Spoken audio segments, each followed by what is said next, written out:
सिकंदर के लिए प्रकृति में एक डायोजनीज होता है। सिकंदर ने आधी दुनिया जीती, लेकिन एक सवाल उसने कभी नहीं जीता, मैं कौन हूं अगर यह साम्राज्य ना हो।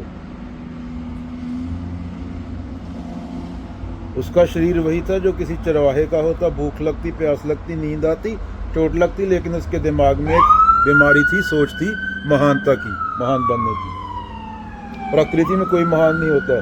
शेर शेर है, हाथी हाथी है, घास घास है, कोई तुलना नहीं, कोई पद नहीं, कोई इज्जत नहीं। लेकिन सिकंदर तुलना में जी रहा था। बड़ा कौन, छोटा कौन, इतिहास क्या कहेगा, कौन बुला दिया जाएगा। यही तुलना उसे चलाती थी, यही तुलना उसे थकाती थी। डायोजनीज बोलता, अरे साइड पे हट, धूप आने दे। Shits and walks out. That's nature, raw, unfiltered, बिना किसी शेम के, बिना किसी गिल्ट के।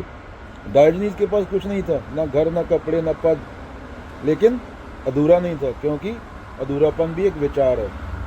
डायोजनीज खाता था जब भूख लगती, सोता था जब नींद आती थी, धूप में बैठता था जब शरीर को गर्मी चाहिए होती थी, और सिकंदरों को बोलता था, ओए साइड पे हो, धूप मत रोक, राजा होएगा अपने घर पे होएगा।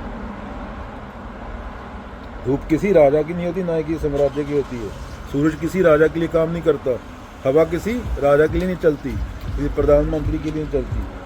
डायोजनीज ने सिकंदर को नहीं ठुकराया, उसने बस विचार को पहचान लिया कि ये विचार की उल्टी है, ये पागल आदमी है। एक पक्षी है, तिनको से महल बना रहा है, ना उसे वास्तुशास्त्र का पता है, ना उसे एस्ट्रोलॉजी का पता, ना उसे इंजीनियरिंग का पता है, फिर भी वो घर बना देगा पत्ते इकट्ठे करके। इंसान महल बनाता है फिर भी बेचैन रहता है, क्यों? क्योंकि पक्षी, बर्ड, भविष्य नहीं सोचते, फ्यूचर प्लानिंग नहीं करते। वो अब में है, लाइफ प्योर, रॉ, अनफिल्टर्ड, बिना किसी शेम के। डायोजनीज पक्षी जैसा था, सिकंदर महल जैसा।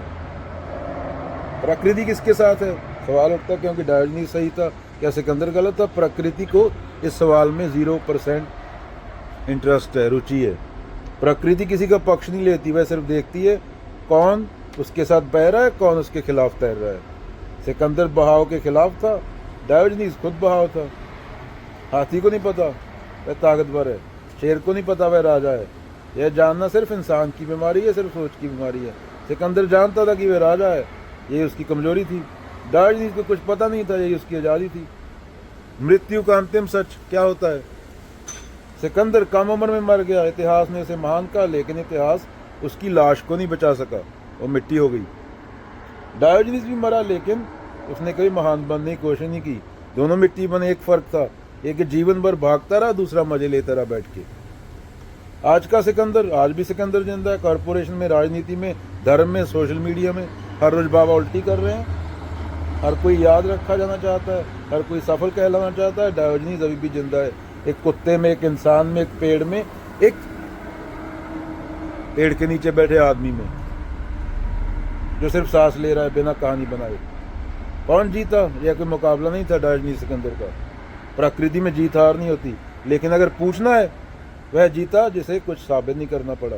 डायोजनीज कोई दर्शन नहीं है, एक चेतावनी है। जीवन को थॉट मत बनाओ, जीवन को विचार मत बनाओ, क्योंकि विचार थक जाता है। प्रकृति 24 hour non stop working. You breathing, you idiot.